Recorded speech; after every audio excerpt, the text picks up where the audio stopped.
నిత్య, నేను వరుణ్. వరుణ్, నీతో మాట్లాడాలి. నీకు ఫోన్ చేయొచ్చా లేదా అని. గుడిలో పెళ్ళి, అందుకే తెలవచ్చాను. ఎందుకు వచ్చావు నిత్య? నేను విష్ చేసి జరిగిన దానికి సారీ చెప్పాలని వచ్చాను. I don't want you to hate me. అది నాకు చాలా ముఖ్యం. కుదరదు నిత్య. ఐ హేట్ యూ నిత్య. నన్ను, నా ప్రేమని నువ్వు ఎప్పుడు అర్థం చేసుకోలేదు. You don't deserve my love. ఇదే టెర్రస్ పైన నిల్చుని నన్ను కూడా నీతో పాటు తీసుకెళ్ళమని వేడుకున్నాను. అప్పుడు నాకు అలాగే అనిపించింది. నువ్వు నన్ను అర్థం చేసుకోలేదని, నా ప్రేమ నీకు తగదని, you don't deserve my love అని. నేను మనపడికొచ్చాను కదా నిత్య. వరుణ్, ఇంకొద్దు వరుణ్. ఇదెన్నోసార్లు జరిగింది. ఇంకా గొడవలొద్దు.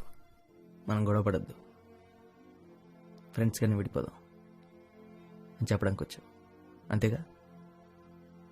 అంతే. త్వరపడి వెళ్తున్నావు కదా. నీకెలా తెలుసు? మన ఇద్దరికి వాళ్ళిద్దరే కామన్ ఫ్రెండ్స్. నీ గురించి వాళ్ళు అస్సలు మాట్లాడరే. అది నాకు తెలుసు. కొత్త కారా? నాది కాదు, నాన్నది. Oh okay. నిత్య,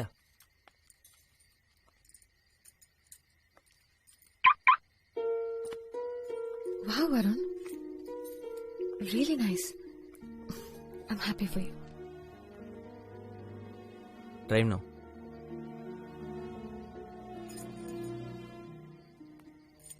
నువ్వు నాకు రుణపడి ఉన్నావు. నేను ఎన్నిసార్లు నీ కారు నడపలేదు అంటే నేనే నీకు రుణపడి ఉన్నాను నీ కారు నడిపించినందుకు. సో రుణం తీర్చేసుకుందాం. ఏమైంది? నథింగ్.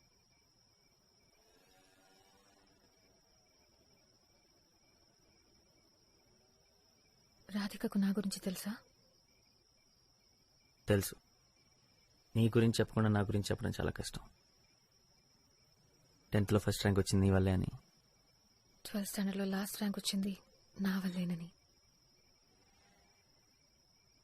నువ్వు ప్రాన్స్ తినడం మొదలెట్టింది నా వల్లేనని, ఆపేసింది నా వల్లేనని చెప్పావా?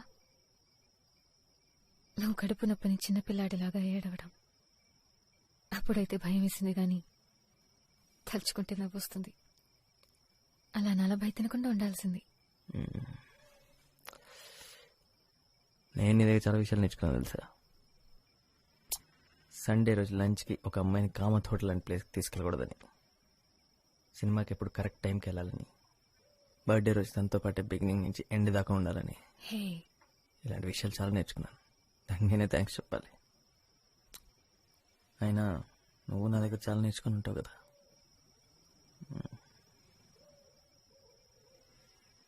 రెండు విషయాలు. ఒకటి క్రికెట్. లెగ్ స్పిన్ ఏంటి, ఆఫ్ స్పిన్ ఏంటి, out swing, in swing. Adam Gilchrist Australian wicket keeper అని నాకు తెలుసు. ఇలాంటి అందమైన ఫారెన్ ప్లేయర్స్ గురించి అడిగితే ఈజీగా చెప్పేస్తావు. సరే, రమేష్ పవార్ ఎవరు? సే దొరికిపోయా.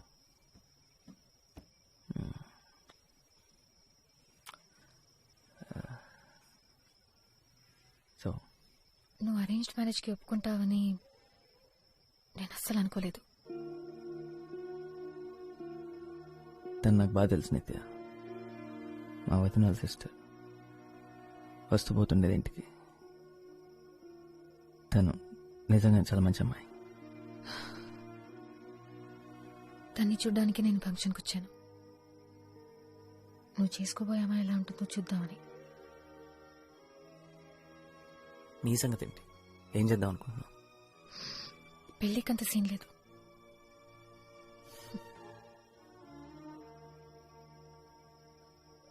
ఎందుకు నిత్య? పెళ్లి గురించి ఎప్పుడు మాట్లాడుతుండేదాన్ని కదా. పెళ్లి గురించి కాదు వరుణ్, నీతో పెళ్లి గురించి.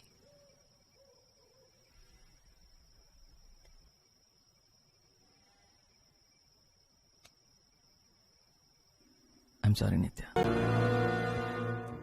ఈ ప్లేస్ అస్సలు మారలేదు. ఉయ్యాల కూడా అలాగే ఉంది వరుణ్. మిడిల్ క్లాస్ కాలనీ నిత్య, మారదు. నేను కూడా ఒకప్పుడు ఇక్కడే ఉండేదాన్ని, మర్చిపోయావా? వచ్చినప్పుడల్లా నాకు ఇది అవసరం లేదు, నన్ను ఒంటరిగా వద్దండి అని ఏది తెంచేసుకోకు. సరే, అసలు నువ్వు నాకు ప్రాబ్లమే రాకుండా చూడాల్సింది వరుణ్. నాకిదంతా అవసరం లేదని నేను అనగానే నన్ను వదిలేసి వెళ్లాల్సింది కాదు. నీ పెళ్లికి 3 గంటల ముందే నేను ఈ విషయం చెప్పానని నువ్వు గుర్తుపెట్టుకో.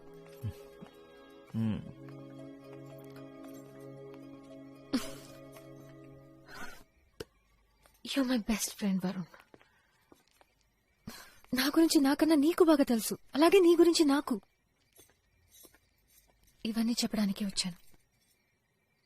ఇదంతా చెప్పడానికి వచ్చావు, ఇంకేం లేదనమాట. ఎలా ఉండేవాడివో రెండు నేను చూశాను.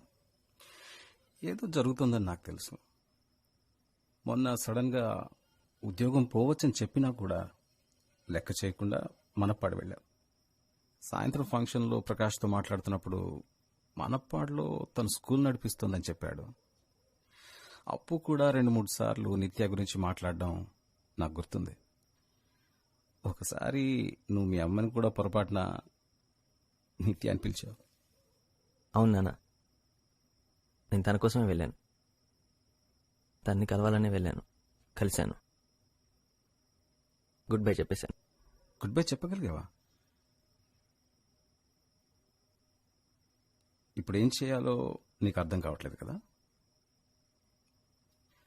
రాధిక, ఆ మాత్రం భయం ఉండాలి. రాధిక ఈ ఇంట్లో పిల్లలాంటిది. తనని బాధ పెట్టడం కరెక్ట్ కాదు.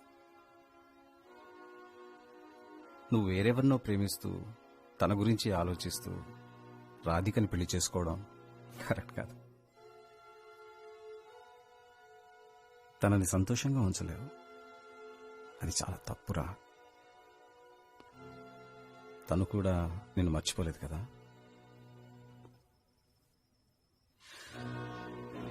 ఇప్పుడు నీ ప్రాబ్లం ఇది కాబట్టి దీనికి ఏం చేయాలో నీకు తెలుసు.